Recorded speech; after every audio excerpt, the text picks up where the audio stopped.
सन 1860. बैलगाडीमधून एक कुटुंब प्रवास करत होते. साताऱ्याहून मुंबईला असलेल्या नातेवाईकांकडे लग्नासाठी त्यांचा प्रवास सुरू होता. सदाशिव, त्यांची लहान बहीण यशोदा, त्याची आई लक्ष्मी आणि त्याची बायको रेणुका असे 4 जण गेल्या 2 दिवसाचा प्रवास करून पुण्यात पोहोचले होते. मुख्य पुण्यातून न जाता बाहेरून त्यांची गाडी चाललेली. रात्रीचा पहिला प्रहर सुरू झालेला. पुण्यानंतर पुढे कुठे मोठी वस्ती नसल्याने इथेच कुठेतरी थांबणे त्यांना भाग होते. काही वेळापासून सदाशिव एखादी धर्मशाळा पाहत होता, पण त्याला धर्मशाळा मिळत नव्हती. एव्हाना तो पुण्यातून बाहेर पडला होता. दूर कुठेतरी त्याला प्रकाश दिसला. त्या प्रकाशाच्या दिशेने त्यांनी बैलगाडी चालवायला सुरुवात केली. जसजसं तो त्या प्रकाशाच्या दिशेने जात होता, त्याला त्या वास्तूची आकृती अधिक स्पष्ट दिसत होती. तो एक वाडा होता. वाड्याच्या समोर जाऊन ती बैलगाडी थांबली. जवळपास 15 फूट दगडी तटबंदी असलेला तो वाडा होता. मुख्य दरवाजा बंद होता. आजूबाजूला दूरवर कोठेही प्रकाशाचा मागमूस नव्हता. सगळीकडे झाडी आणि शेती होती. वाड्याच्या दरवाजावर कंदील लटकवलेले. सदाशिव रेणुकाला म्हणाला, मी दार वाजवून पाहतो, तुम्ही आतच थांबा. सदाशिव खाली उतरला. त्याने मुख्य दरवाजाला असलेली गोलाकार लोखंडी कडी दारावर ठोठावली. बराच वेळ दार ठोठावल्यानंतर दरवाजा उघडला. समोर जवळपास 60 वय असलेली एक स्त्री एका हातात कंदील घेऊन उभी होती. तिच्या डोक्याला आणि अंगावर लाल वस्त्र गुंडाळलेलं. तिला पाहून सदाशिव थोडा दचकला. ती एक विधवा होती. ते त्याच्या लक्षात यायला वेळ लागला नाही. ती स्त्री करड्या आवाजात म्हणाली, काय झालं? कोण आहेस तू? आणि इतक्या रात्री इथं काय करतोय? सदाशिव थोडं घाबरत म्हणाला, आम्ही साताऱ्याहून आलोय, मुंबईला चाललोय. आजच्या रात्री राहण्याची जागा शोधत होतो. ती स्त्री संशयाने म्हणाली, आम्ही म्हणजे? सदाशिव म्हणाला, मी, माझी बायको, बहीण आणि आई. ती स्त्री म्हणाली, बरं, ये त्यांना घेऊन आत. हातात गाठोडी घेऊन त्या तिघी सदाशिव मागे त्या वाड्याच्या मुख्य दारातून आत आल्या. वाड्याची रचना सर्वसाधारण होती. मध्ये अंगण होते आणि त्याच्या कडेने 2 फूट उंचीच्या जोत्यावर कडेने वाड्याचे बांधकाम केलेले. 2 मजली बांधकाम असलेला तो वाडा रात्रीच्या अंधारात भयानक वाटत होता. आत आल्यावर सदाशिव इकडे तिकडे पाहू लागला. त्याला एका गोष्टीचं आश्चर्य वाटलं. पूर्ण वाड्यात कुठेही उजेड नव्हता. सर्व खोल्यांच्या खिडक्या बंद होत्या. समोर मुख्य दिवाणखाना होता. डाव्या आणि उजव्या हाताला एक एक खोली होती. दिवाणखान्यातून वरती जायला जिना होता. जिन्यातून वरती गेल्यावर समोर एक खोली होती आणि तिथूनच उजव्या आणि डाव्या बाजूला इतर खोल्यांचे दरवाजे होते. दिवाणखान्याच्या मागे स्वयंपाकघर होते आणि त्याच्या मागे पडवी वजा बांधकाम होते. सदाशिव आणि इतर सगळेजण दिवाणखान्यात बसले. त्या स्त्रीने पाणी आणून त्यांच्या समोर ठेवले. एका कोपऱ्यात एक मोठी समई तेवत होती. तिचा उजेड त्या प्रशस्त दिवाणखान्याला अपुरा पडत होता. त्यामुळे खोलीचे कोपरे अंधारलेलेच होते. ती स्त्री एक ग्लास यशोदाच्या हातात देत म्हणाली, इतकी मोठी झालीये, तुझं लग्न नाही झालं अजून. यशोदा गडबडली. तितक्यात लक्ष्मी म्हणाल्या, अहो, पाहतोच आहे तिला आता स्थळ. लग्नाला चाललोय, तिथे मिळेलच की कोणीतरी. ती स्त्री थोडी विचित्र हसत म्हणाली, हो, मिळेलच हिला कोणीतरी. सदाशिव म्हणाला, तुमची खूपच मदत झाली आम्हाला, नाहीतर रात्री कुठे भरकटत बसलो असतो. ती स्त्री म्हणाली, अहो, चालायचंच. आता या वाड्याला लोकांची सवय नाही. तुम्ही आला आहात, जरा भरल्यासारखं वाटत आहे. बराच वेळ त्यांचं असंच वरवरचं बोलणं चालू होतं. राहून राहून सदाशिवचे लक्ष स्वयंपाकघराच्या खिडकीकडे जात होतं. तिथे असलेल्या झाडाची सावली घरात पडत होती. विचित्र आकार असल्याने कोणीतरी तिथे बसलेले आहे असा भास होत होता. ती स्त्री म्हणजेच मालती म्हणाली, चला, तुमची खोली दाखवते तुम्हाला. त्या बाहेरच्या 2 खोल्या तुमच्यासाठीच आहेत. बाहेर आल्यावर मालतीने 2 खोल्यांची कुलूप उघडले. प्रशस्त आकाराच्या खोल्या होत्या त्या. 2 खोल्यात दाराशेजारीच खिडकी होती. मालती म्हणाल्या, आता तुम्ही झोपा इथे, मी वरती झोपते. न राहून सदाशिव म्हणाला, माफ करा, पण या इतक्या मोठ्या वाड्यात तुम्ही एकट्याच राहता? उत्तर द्यायचे टाळून मालती म्हणाल्या, तुम्हाला काही लागले तर या मुख्य दरवाजाची कडी वाजवा. आणि हो, रात्रीच्या वेळी या वाड्याबाहेर पडू नका. बाहेर जनावरे फिरतात. मालती आत गेल्या आणि त्यांनी दरवाजा बंद केला. तिथे बाहेर सदाशिव आणि रेणुका एका खोलीमध्ये झोपले आणि दुसऱ्या खोलीमध्ये यशोदा लक्ष्मी सोबत झोपली. त्यानंतर एक घटिकेचा वेळ गेला असेल. त्या वाड्याच्या मागच्या अंगणात असलेल्या झाडावरून एक सावली खाली उतरली. दारातून आत आली. पूर्ण घरभर मुक्तपणे तिचा वावर सुरू होता. अचानक यशोदा आणि लक्ष्मी ज्या खोलीमध्ये झोपलेल्या त्या खोलीच्या दारावर थाप पडली. यशोदा जवळपास 18 वय असणारी मुलगी होती. अचानक आलेल्या आवाजाने ती दचकून उठली. तिने तिच्या आईला उठवले. लक्ष्मी आतूनच बोलल्या, कोण आहे बाहेर? पलीकडून उत्तर आले, मी आहे, मालती. लक्ष्मी यशोदाला म्हणाल्या, अगं मालतीताई आहेत, जा उघडदार. यशोदाने दरवाजा उघडला. तिला धक्काच बसला. बाहेर कोणीच नव्हते. ती म्हणाली, आई, इथं तर कोणीच नाही. ती हे बोलतच होती तोच एक आकृती तिच्या समोरून मुख्य दरवाजातून आत गेली. ती दचकली. तिने पटकन दार लावून घेतले. लक्ष्मी म्हणाल्या, अगं पण मालतीताईंचा आवाज आपण दोघींनी ऐकला होता की, असं कसं बाहेर कोणी नाही? यशोदा म्हणाली, अगं आई, बाहेर कोणीतरी वेगळंच आहे. मला दिसलं काहीतरी, पण काय होतं ते नाही कळलं. लक्ष्मी म्हणाल्या, तू झोप आता, काही पण नको बडबड करू. त्या दोघी पुन्हा झोपल्या. काही वेळातच यशोदा पुन्हा उठली आणि दाराकडे निघाली. पण तिचा पाय लक्ष्मी यांच्या पायात अडकल्याने त्यांना जाग आली. ती दार उघडून बाहेर जातच होती. तोच लक्ष्मी यांनी तिच्या खांद्यावर हात ठेवून तिला मागे ओढले. दचकून यशोदाने मागे पाहिले. झोप मोड झाल्यासारखी ती बोलली, काय झालं आई? लक्ष्मी म्हणाल्या, कुठं निघाली होती तू? न कळल्यासारखं करत यशोदा म्हणाली, मी कुठं निघाले होते? अगं मग उठून इथे काय करते? थोड्या रागवतच लक्ष्मी म्हणाल्या. यशोदाला काही समजत नव्हते. ती म्हणाली, अगं आई, मला दादा आवाज देत होता ना.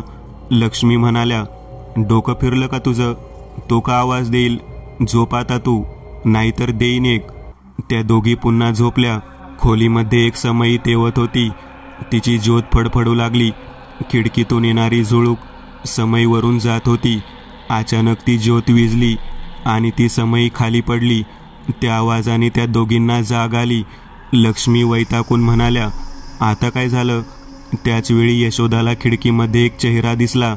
मागून येणाऱ्या थोड्याशा उजेडात तो चेहरा स्पष्ट दिसत नव्हता, पण तो एक पुरुष होता आणि त्याचे मुंडके खिडकीच्या गजांमधून आत आलेले. यशोदा खिडकीकडे बोट दाखवत ओरडली, आई, ते बघ, ते खिडकीमध्ये. अचानक तो पुरुष गडप झाला. लक्ष्मी यांना काहीच दिसले नाही. त्या म्हणाल्या, कुठे काय आहे तिथे? यशोदा म्हणाली, अगं होतं कोणीतरी तिथं. तिथं रेणुका आणि सदाशिव झोपलेले. अचानक रेणुकाचे केस ओढले गेल्याने तिला जाग आली. ती उठून पाहतच होती. तोच तिच्या लक्षात आले. खिडकीमधून एक हात तिच्या दिशेने आलेला आणि त्याने तिचे केस पकडले होते. ती मोठ्याने ओरडली. इतक्यात तो हात गडप झाला. तिचा आवाज ऐकून सदाशिव देखील उठला. तिची किंकाळी तिकडे यशोदा आणि लक्ष्मी यांना देखील ऐकू आली. सदाशिव म्हणाला, काय झालं तुला? रेणुका खिडकीकडे बोट दाखवत म्हणाली, ते तिथून हात आला. इतक्यात त्यांना बाहेरून लक्ष्मी यांचा आवाज आला. सदाशिवने दार उघडले. लक्ष्मी आत आल्या आल्या म्हणाल्या, काय झालं रेणुका? का ओरडली? रेणुका रडत रडत म्हणाली, सासूबाई, त्या खिडकीत कोणीतरी होतं. त्याने माझे केस ओढले. कपाळावर हात मारत लक्ष्मी म्हणाल्या, तुला पण दिसलं कोण? सदाशिव म्हणाला, म्हणजे तुम्हाला पण कोणी दिसलं का? यशोदा म्हणाली, अरे दादा, मला पण कोणीतरी दिसलं खिडकीमध्ये. इतक्यात त्यांना एका पुरुषाची किंकाळी ऐकू आली. विचित्र आवाजात तो ओरडत होता. तो आवाज वरच्या मजल्यावरून येत होता. त्या आवाजाने सगळेच दचकले. यशोदा म्हणाली, हा आवाज कोणाचा असेल? सदाशिव म्हणाला, कदाचित या वाड्यात अजून कोणी असेल मालतीशिवाय. अचानक तो आवाज थांबला. सदाशिव म्हणाला, मी पाहून येतो. मला काहीतरी वेगळं वाटतंय. तुम्ही तिघे इथेच थांबा. सदाशिव बाहेर पडला. मुख्य दिवाणखान्याच्या दारात आला. त्याने दरवाजा उघडला. तो दरवाजा उघडाच होता. त्याने शेजारील खुंटीवर लटकवलेला एक कंदील हातात घेतला आणि तो आत आला. त्याचे लक्ष स्वयंपाकघराकडे गेले. मागील दार उघडेच दिसत होते. तो तसा स्वयंपाकघरात गेला. तिथं फक्त त्याच्या कंदिलाचा उजेड होता. मागील दारातून तो बाहेर पडला. तिथं असलेल्या झाडाखाली कोणीतरी बसलेले त्याला दिसले. अंधार असल्याने त्याला अंदाज येत नव्हता. सर्वत्र निर्जन शांतता होती. झाडाच्या पानाची सळसळ देखील नव्हती. सदाशिव घाबरला होता, पण त्या झाडाखाली कोण बसले आहे हे त्याला जाणून घ्यायचे होते. तो हळूहळू त्या झाडाच्या दिशेने निघाला. तो त्या झाडाच्या जवळ पोहोचला तेव्हा त्याच्या लक्षात आले, तिथं मालती बसलेल्या आणि त्या काहीतरी करत होत्या. सदाशिव म्हणाला, तुम्ही काय करत आहात ते? समोरून काहीच प्रतिसाद आला नाही. सदाशिवने पुन्हा तेच विचारले. त्यावेळी मालती यांनी मागे वळून पाहिले. त्यांची नजर रागाने भरलेली. त्या ओरडून म्हणाल्या, तू काय करतो इथे? सांगितलं होतं ना बाहेर येऊ नका. सदाशिव म्हणाला, माझं चुकलं, मी जातो. असं म्हणून तो जवळपास धावतच परत आला. आत आल्या आल्या त्याने दार लावून घेतले. त्याला दार लावताना पाहून लक्ष्मी म्हणाल्या, अरे असं काय करतोय? आणि यशोदा कुठे आहे? सदाशिव आश्चर्यचकित होऊन म्हणाला, काय, यशोदा इथे नाहीये. रेणुका म्हणाली, अहो तुम्हीच तर तिला घेऊन गेला. किती वेळ झाला? सदाशिवला धक्काच बसला. तो म्हणाला, किती वेळ? अगं मी आता जाऊन आता आलोय. लक्ष्मी म्हणाल्या, अरे तू गेला आणि लगेच तिला घ्यायला आला. यशोदाला घेऊन जाऊन जवळपास घटकाभर झाला आहे. सदाशिवला हा दुसरा धक्का होता. तो म्हणाला, अगं आई मी आलोच नाही तिला न्यायला. मला तर वाटलं मी आता गेलो आणि लगेच आलोय. म्हणजे जवळपास एक घटिका मी त्या मालतीजवळ उभा होतो. रेणुका म्हणाली, हे काय बोलताय तुम्ही? आणि मग यशोदा कुठे? सदाशिव म्हणाला, मला अंदाज आलाच होता. इथे काहीतरी वेगळं घडतंय. आपल्याला आता यशोदाला शोधायला पाहिजे. मी तिला पाहायला जातो. कोणी आलं तरी तुम्ही इथून जायचं नाही. सदाशिव कंदील घेऊन पुन्हा दिवाणखान्यात आला. मुख्य दिवाणखान्यातून वरती जात होता. तोच त्याला जिन्यात कोणीतरी बसलेले दिसले. तो हळूहळू वर गेला. तिथं एक पुरुष बसलेला. त्याची पाठ सदाशिवकडे होती. सदाशिव त्यांच्या जवळ जाऊन म्हणाला, कोण आहे तुम्ही? इतक्या त्या पुरुषाने मागे वळून पाहिले. सदाशिवला धक्काच बसला. तो काही पावले मागे सरकला. त्या पुरुषाला डोळेच नव्हते आणि त्याची मान गळून जाऊन त्याचे डोके त्याच्या खांद्यावर आलेले. अचानक तो गडप झाला. सदाशिवला यशोदाची काळजी होती. तो वरती निघाला. सदाशिव वरती आला होता. तो पहिल्या खोलीमध्ये गेला. त्या खोलीमध्ये खूप धूळ होती. जणू काही गेल्या कित्येक वर्षात त्या खोलीमध्ये कोणीच आले नव्हते. तो त्या खोलीमध्ये कंदील फिरवून पाहत होता. त्या खोलीमध्ये त्याला तिथे भिंतीवर एक चित्र दिसले. त्यावर धूळ साचलेली. त्या चित्राला घातलेला हार सुकला होता.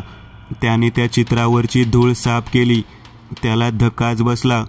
ते चित्र त्याच पुरुषाचे होते जो त्याला जिन्यात दिसलेला. अचानक त्या चित्रामधून रक्त येऊ लागले. घाबरून त्याने ते चित्र बाजूला फेकले. पण त्याच्या मनात एक गोष्ट आली. त्याने ते चित्र पुन्हा उचलले आणि तो त्या खोलीमधून बाहेर आला. त्याने ते चित्र खाली फेकले आणि तो दुसऱ्या खोलीमध्ये गेला. त्या खोलीमध्ये अनेक तैलचित्रे होती. ती चित्रे काढायची साहित्य होते. ती खोली वापरात असलेली होती. त्याने त्या चित्रांवर नजर फिरवली. सगळी चित्रे एकाच प्रकारची होती. प्रत्येक चित्रात तोच पुरुष होता, पण वेगवेगळ्या प्रकारे त्याला दाखवले होते. त्याला कुठेच यशोदा दिसत नव्हती. आता फक्त एक खोली उरली होती. तो त्या खोलीकडे निघालाच होता. तोच दारात त्याला रक्त उमटलेले पायाचे ठसे दिसले आणि ती उमटत त्याच्या दिशेने येत होते. तो खूप घाबरला होता. काही विचार न करता तो तसाच बाहेर पळाला. तो तिसऱ्या खोलीसमोर आला. त्या खोलीमध्ये कंदील फिरवून पाहताना त्याच्या लक्षात आले ती खोली विचित्र वस्तूंनी भरलेली, जादूटोणा करायला लागणारे साहित्य, अनेक पुस्तके, कसल्या तरी बाहुल्या, अवजारे. तिथे देखील यशोदा नव्हती. रात्रीचा दुसरा प्रहर सुरू झालेला. अचानक त्याला आठवले मगाशी त्याने झाडाजवळ मालतीला पाहिले होते.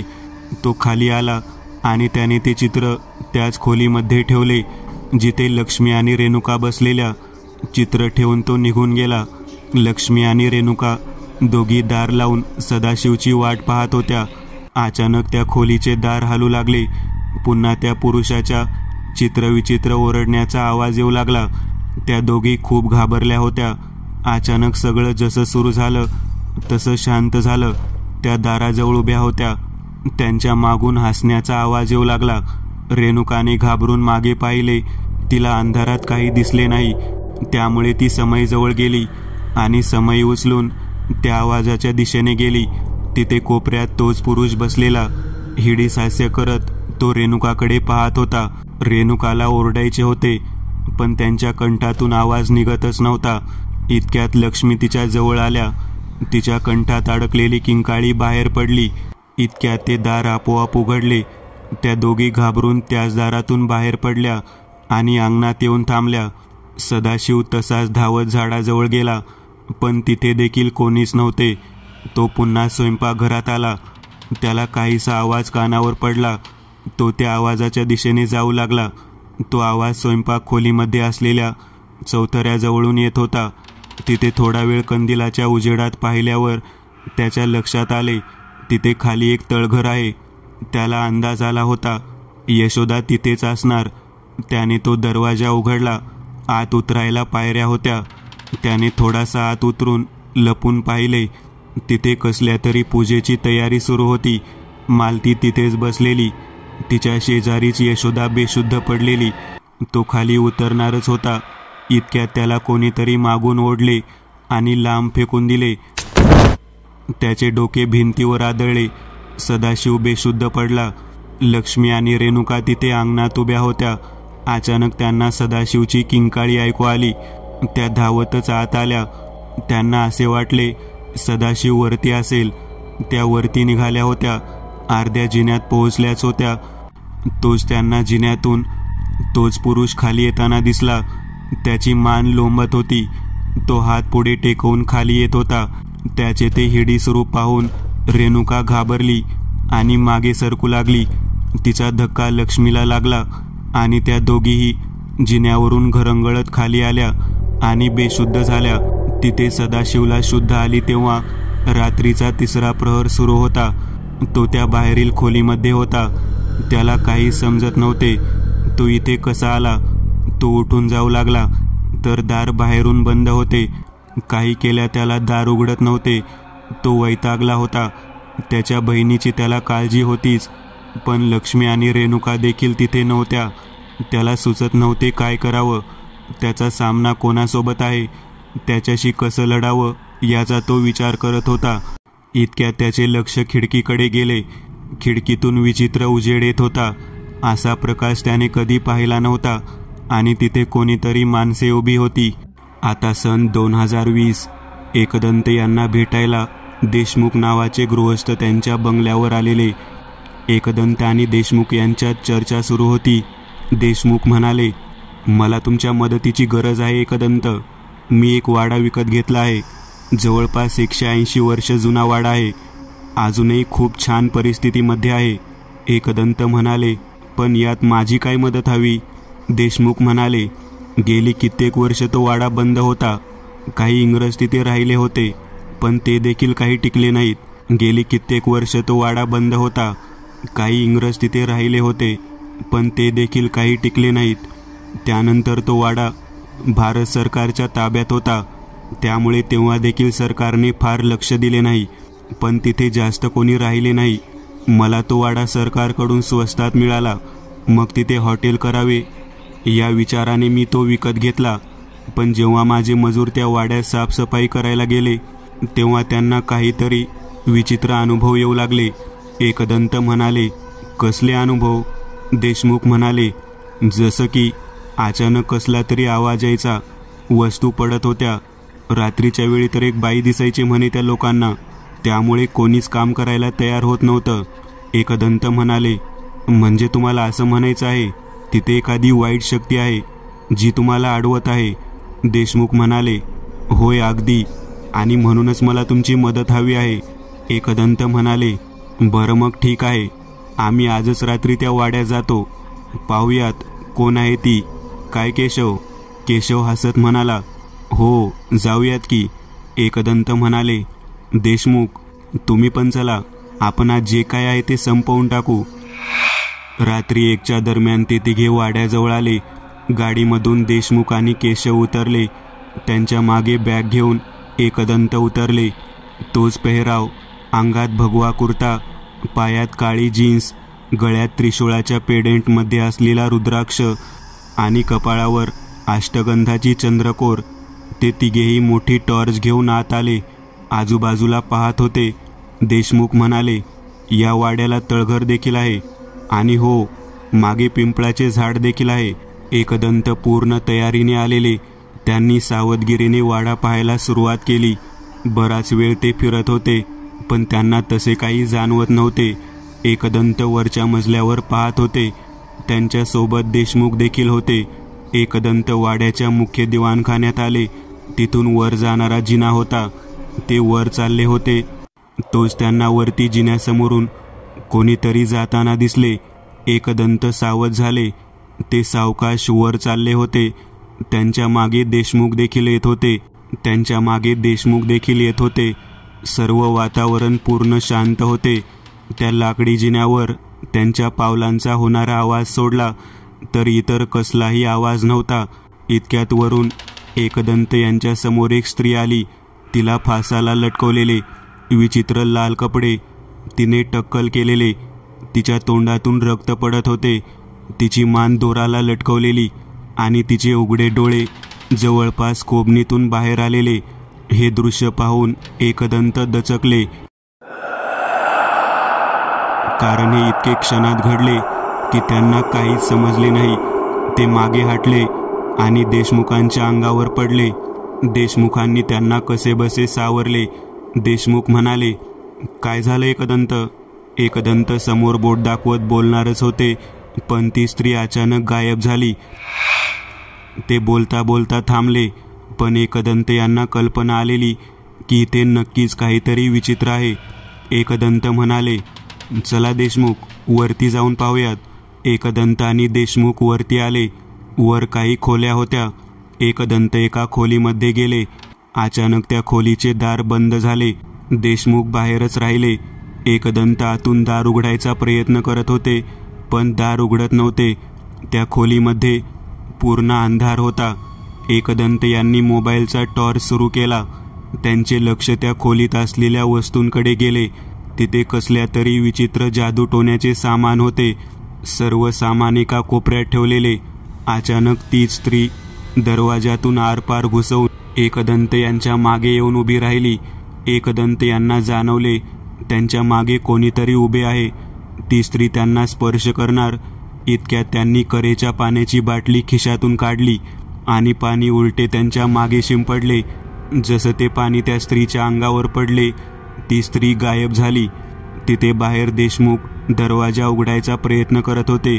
अचानक दरवाजामधून डोक्यावर एकही केस नसलेला. इतक्यात त्यांनी करेच्या पाण्याची बाटली खिशातून काढली आणि पाणी उलटे त्यांच्या मागे शिंपडले. जसं ते पाणी त्या स्त्रीच्या अंगावर पडले, ती स्त्री गायब झाली. तिथे बाहेर देशमुख दरवाजा उघडायचा प्रयत्न करत होते. अचानक दरवाजामधून डोक्यावर एकही केस नसलेला त्या स्त्रीचा चेहरा बाहेर आला. तिच्या तोंडातून आणि डोळ्यातून रक्त पडत होते. इतक्या जवळून तो चेहरा पाहिल्याने देशमुखांना धक्का बसला. ते मागे कोलमडले. इतक्यात कोणीतरी त्यांचा पाय पकडला. त्यांना व्हरांड्यातून ओढत घेऊन जाऊ लागले. देशमुख पाहत होते, पण त्यांना कोणीच दिसत नव्हते. इतक्यात एकदंत यांनी त्या दारावर करेचे पाणी शिंपडले. ते दार उघडले. एकदंत बाहेर आले. ते आजूबाजूला पाहत होते, पण अचानक दुसऱ्या खोलीचा दरवाजा बंद झालेला आवाज त्यांच्या कानावर पडला. त्यांना कल्पना आलीच होती, देशमुख तिथेच असतील. देशमुख त्या खोलीमध्ये अडकले होते. त्यांना ओढत नेऊन तिथेच टाकण्यात आले.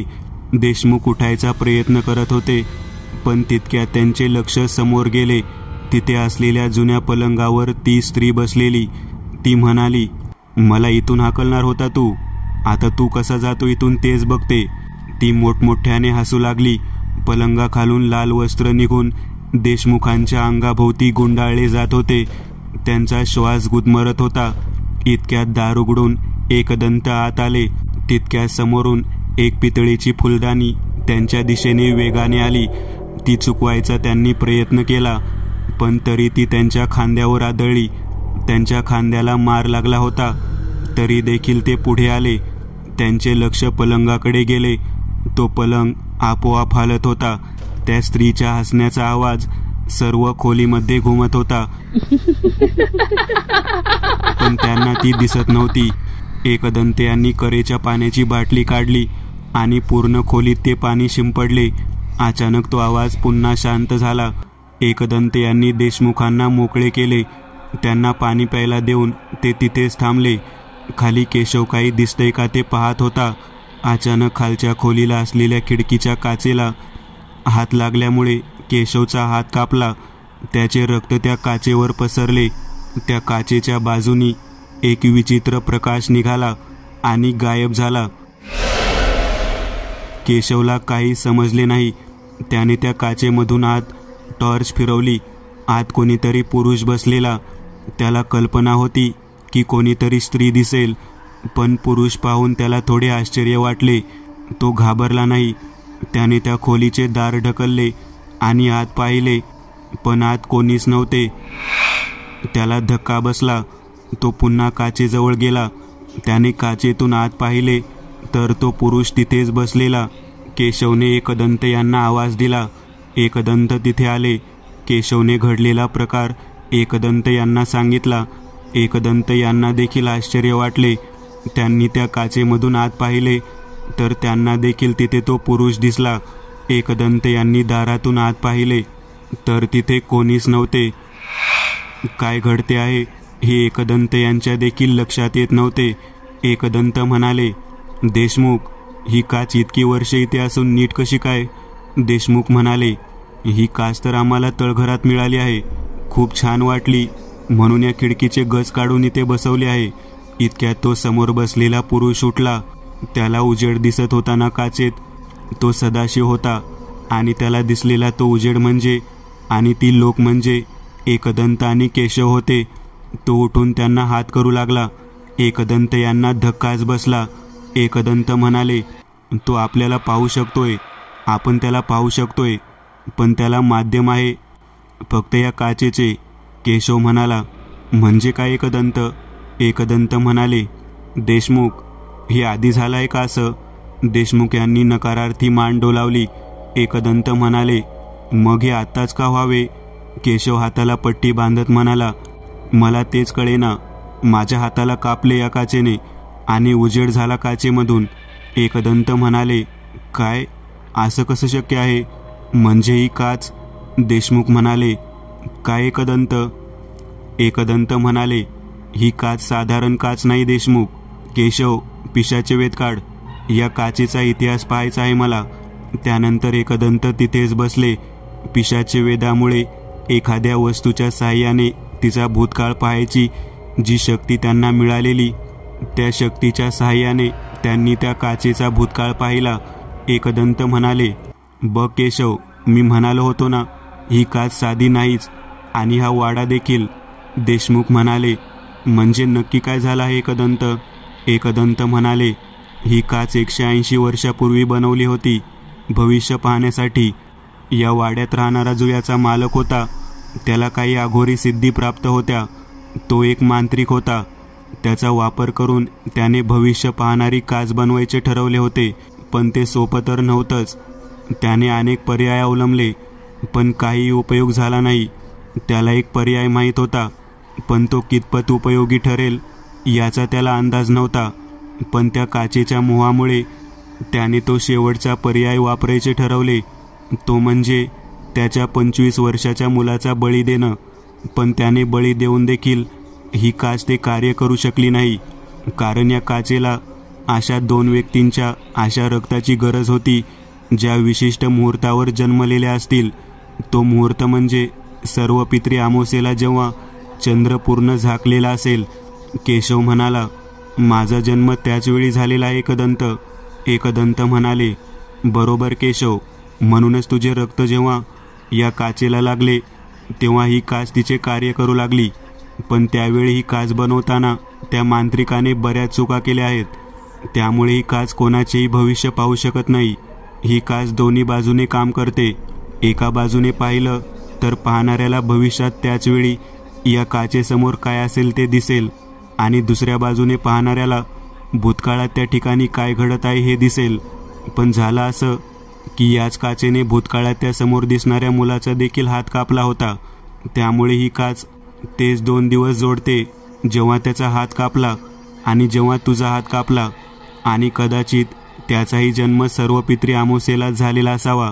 सदाशिव आतून आवाज देत होता, पण त्याचा आवाज मात्र बाहेर ऐकू येत नव्हता. त्याला पाहून केशव म्हणाला, तो काहीतरी बोलायचा प्रयत्न करत आहे, पण काहीच समजत नाही एकदंत. एकदंत म्हणाले, बरोबर आहे केशव, ती काच फक्त दाखवायचे काम करते. एक गोष्ट लक्षात घे, 2 जग या काचेच्या साह्याने एकमेकांना समांतर आहेत आता. त्यामुळे आपण फक्त पाहू शकतो, बाकी कोणताच मार्ग नाही संवाद साधायचा. केशव म्हणाला, मग काय करायचे? त्याच्या चेहऱ्याकडे पाहून असं वाटत आहे त्याला मदत हवी आहे. एकदंत म्हणाले, एक काम कर, बॅगमधून कागद काढ आणि त्यावर लिहून त्याला विचार. केशवने कागदावर लिहिले, तू कोण आहेस आणि कोणते वर्ष आहे हे. तो कागद त्याने काचेवर ठेवला. सदाशिवने ते वाचले. तो आजूबाजूला पाहू लागला. कोपऱ्यात एक कपाट होते. त्याने ते कपाट उघडून पाहिले. आत कागद होते, रंग होते, काही ब्रश देखील होते. सदाशिव स्वतः एक उत्तम चित्रकार होता. त्याने त्या कागदावर बारीक अक्षर काढून ब्रशने लिहिले, सन 1860, मी सदाशिव आहे. सदाशिवने दाखवलेले पान एकदंत यांनी वाचले. त्यांना धक्काच बसला, कारण त्यांना हे अजिबात अपेक्षित नव्हते. ते म्हणाले, केशव, त्याला पूर्ण माहिती विचार आणि आपली माहिती दे त्याला. पूर्ण घटना समजू दे आपल्याला. त्याला देखील सांग आपण कोण आहोत. केवळ कागदावर लिहून त्यांचा संवाद चालू होता. इथे सदाशिवला एकावर एक धक्के बसत होते.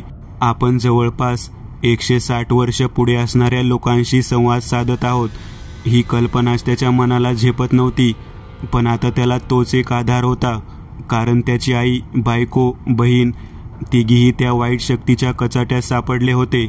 एकदंत यांनी लिहिले, या वाड्यात तुझा हात कापला होता का कशाने? सदाशिवने लिहिले, वरच्या खोलीत अंधार होता, तेव्हा कशाला तरी माझा हात लागला आणि रक्त निघाले.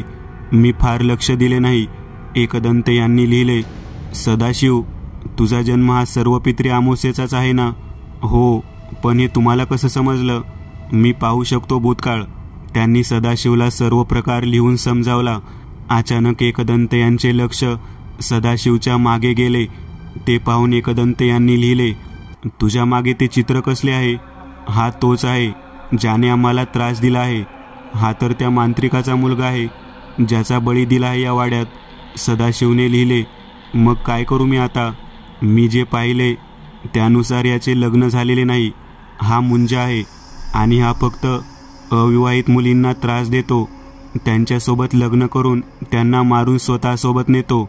सदाशिवने लिहिले, माझी बहीण तर अविवाहितच आहे ना, मग तो तिला मारेलच ना एकदंत. एकदंत यांनी लिहिले, नाही, अजून वेळ गेलेली नाही. असं आपण समजूया. तुझ्याजवळ आता काय आहे तिथे? अशी वस्तू जी वाईट शक्ती विरोधात लढू शकेल. सदाशिव खूपच घाबरला होता. त्याला काही सुचत नव्हते. त्याने लिहिले, असं काहीच नाही माझ्याजवळ. एकदंत यांनी लिहिले, तुम्ही लग्नाला निघाला होता ना, आणि मी असं ऐकलं आहे त्या काळी इतक्या लांब प्रवास करताना घरातले देव डब्यात घेऊन जात लोक. सदाशिवला अचानक काहीतरी आठवले आणि त्याने लिहिले, आईच्या गाठोड्यात आमच्या देवाचे टाक आहेत, शिवाय खंडोबाची पितळेची मूर्ती पण आहे. एकदंत यांनी लिहिले, मग आता तू हे दार तोड, काही करून बाहेर जा आणि ते टाक घेऊन ये. मग मी तुला सांगतो पुढचे. सदाशिवने आजूबाजूला पाहिले. त्याला एक लोखंडी गज मिळाला. त्या गजाच्या मदतीने त्याने दार तोडले आणि तो बाहेर आला. समोरील खोलीमध्ये त्याच्या आईचे गाठोडे होते. त्या गाठोड्यातून त्याने देवाचे टाक असलेला डबा बाहेर काढला आणि तो घेऊन पुन्हा त्या खोलीमध्ये आला. एकदंत यांनी लिहिले, मी तुला एक मंत्र सांगणार आहे. तो मंत्र नीट लिहून घे, पाठ कर. हा मंत्र कोणत्याही मुंजाला सहज रोखेल. देवाचे टाक तुझ्या खिशात ठेव आणि ती खंडेरायाची मूर्ती हातात घे. तो मंत्र म्हणत त्या तळघरात जा. तुला कोणीही काही करू शकणार नाही. एकदंत यांनी जसे सांगितले तसे सदाशिवने केले. त्याने तो मंत्र लिहून तर घेतलाच आणि पाठ देखील केला आणि मग खंडोबाची मूर्ती हातात घेऊन तो बाहेर पडला. मुख्य दिवाणखान्यातून तो तळघराकडे आला. तळघरात घुसताना त्याचे मंत्र सुरूच होते.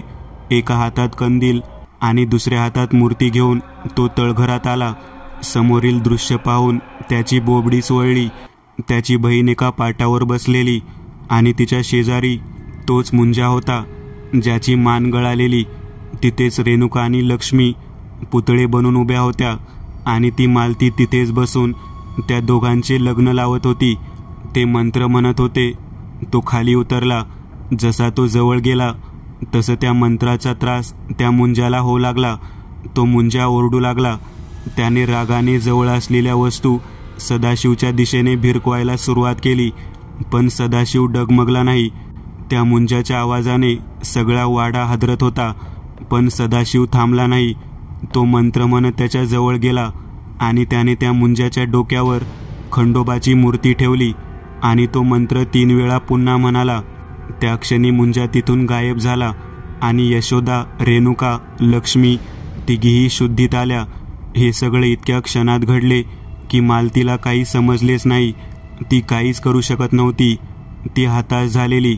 मुलाला मुक्ती देण्यासाठी ती कोणत्याही थराला जाऊ शकत होती, पण आता तोच राहिला नव्हता. ती तळघरातच बसून राहिली. त्यानंतर हे सर्वजण बाहेर आले. सदाशिव पुन्हा त्या खोलीमध्ये आला. एकदंत आणि केशव त्याची वाट पाहत होते. त्या तिघांना हा प्रकार समजलाच नाही, पण सदाशिवने त्यांना सर्व प्रकार समजावून सांगितला. त्यांना देखील यावर विश्वास बसत नव्हता, पण त्या सदाशिवच्या बाजूला उभ्या राहून सर्व प्रकार पाहत होत्या. सदाशिवने पुन्हा लिहिले, या वाड्यात जे चित्रकलेचे साहित्य आहे ते कोणाचे असेल? एकदंत यांनी लिहिले, त्या मुलाला चित्रकलेची आवड होती. ती खोली त्याचीच आहे. तो मेल्यानंतर त्या मांत्रिकाला त्याची चूक कळली आणि त्याने आत्महत्या केली. पण त्याची आई मालती मात्र वेडी झाली, कारण त्याचे लग्न झाले नव्हते आणि त्याच्या आत्म्याला मुक्ती मिळाली नव्हती आणि ती देण्यासाठी कोणत्या तरी मुलीचे त्याच्याशी लग्न लावायचे होते आणि तोच प्रयत्न मालती करत होती. ती खोली त्याच मांत्रिकाची होती ज्यात ते विचित्र सामान होते आणि तुझा हात कापला. सदाशिवने पुन्हा एकदा कागदावर लिहिले, तुम्ही कोण आहात माहीत नाही, पण माझ्यासाठी तुम्ही देवासारखे आहात. आपलं जग वेगळं आहे, पण तुम्ही माझी जी मदत केली आहे ती मी कधीही विसरू शकणार नाही. तुमचे उपकार मी कधीच विसरणार नाही. आणि हो, या बंगल्याच्या तळघरात एक कप्पा आहे. तिथे मी काहीतरी ठेवले आहे जे तुम्हाला कायम माझी आठवण करून देत राहील. ते नक्की पहा. आता मी पुढच्या प्रवासाला निघणार आहे. तुम्ही कायमच मनात राहाल माझ्या. एकदंत यांनी ते वाचले आणि त्यांनी देखील लिहिले, तुझं आयुष्य खूप चांगलं असेल. तू खूप धाडसी आहेस. मी देखील तुला कधी विसरणार नाही. त्यांचा संवाद तिथे संपला. एकदंत म्हणाले, केशव, आता मला कल्पना आहे. ती स्त्री जी वाड्यात दिसते ती कोण आहे? ती मालती आहे.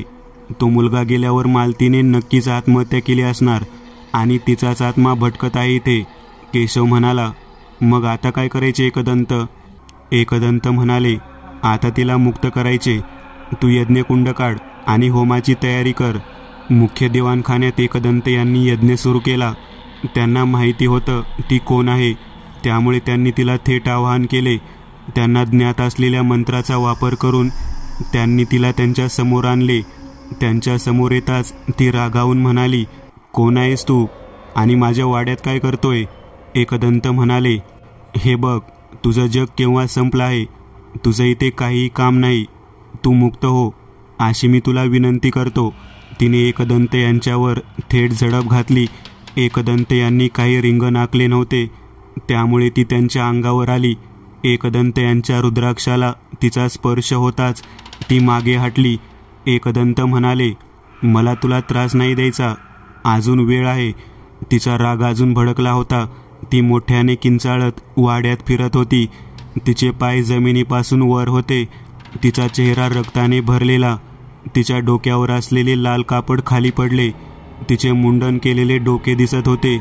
तिचे ते रूप पाहून किळस येत होती. ती वाड्यातील वस्तू एकदंत यांच्यावर भिरकावू लागली. शेवटी न राहून एकदंत यांनी करेच्या पाण्याची बाटली काढली आणि त्यातले पाणी तिच्यावर शिंपडले. ती तडफडू लागली आणि मग एकदंत यांनी यज्ञात समिधा टाकून मंत्र म्हणायला सुरुवात केली. तिची ताकद कमी होऊ लागली होती आणि शेवटी त्यांनी तिला कमंडलूमध्ये बंद केले. सर्व वातावरण पुन्हा शांत झाले. एकदंत म्हणाले, देशमुख, तुमच्यामुळे काय काय बघायला मिळाले. आता या वाड्यात काही वाईट शक्ती नाही. तुम्हाला हवं ते करा आता. केशव म्हणाला, एकदंत, मीही आवरतो सगळं, पण आपण ते पाहूयात का आता? हो रे, मला देखील उत्सुकता आहे. सदाशिवने काय ठेवले आहे? सगळे वाड्याच्या तळघरात गेले. तिथं कडेला खरंच एक चोरकप्पा होता, जो सहज लक्षात येत नव्हता. केशवने तो कप्पा उघडला. आत एक तैलचित्र होते. एकदंत आणि केशव हे त्या काचेतून पाहत आहेत. अशा प्रकारचे सदाशिवने आठवण म्हणून ती भेट त्यांना दिलेली. गेली 160 वर्ष ते चित्र तिथेच पडून होतं. 2 काळ एकमेकांना समांतर चाललेले. एक काच त्यांच्यामधला सेतू बनलेली आणि त्या काळ सेतूवर उभे होते एकदंत. ती काच नंतर तिथून हटवण्यात आली आणि मग ती काच देखील एकदंत यांच्या तळघरात ठेवण्यात आली. मित्रांनो, आज पुरतं एवढंच. तुम्हाला जर काही गोष्ट आवडली असेल तर नक्की लाईक करा. तुमच्यापैकी बरेचसे जण व्हिडिओ लाईक न करताच पळून जातात, पण हा जर व्हिडिओ तुम्ही लाईक केला तर मला जरा बरं वाटेल आणि असेच भारी भारी व्हिडिओ बनवायची माझ्यात एनर्जी येईल. त्यामुळे नक्की लाईक करा आणि अजूनही कोणी या चॅनलला सबस्क्राईब केलेलं नसाल तर लगेच सबस्क्राईब करून टाका आणि बाजूची घंटी ती मात्र दाबायला विसरू नका. देवाची घंटी आहे ती. चला तर मग पुन्हा भेटूया अशीच एक आगळी वेगळी गोष्ट घेऊन पुढच्या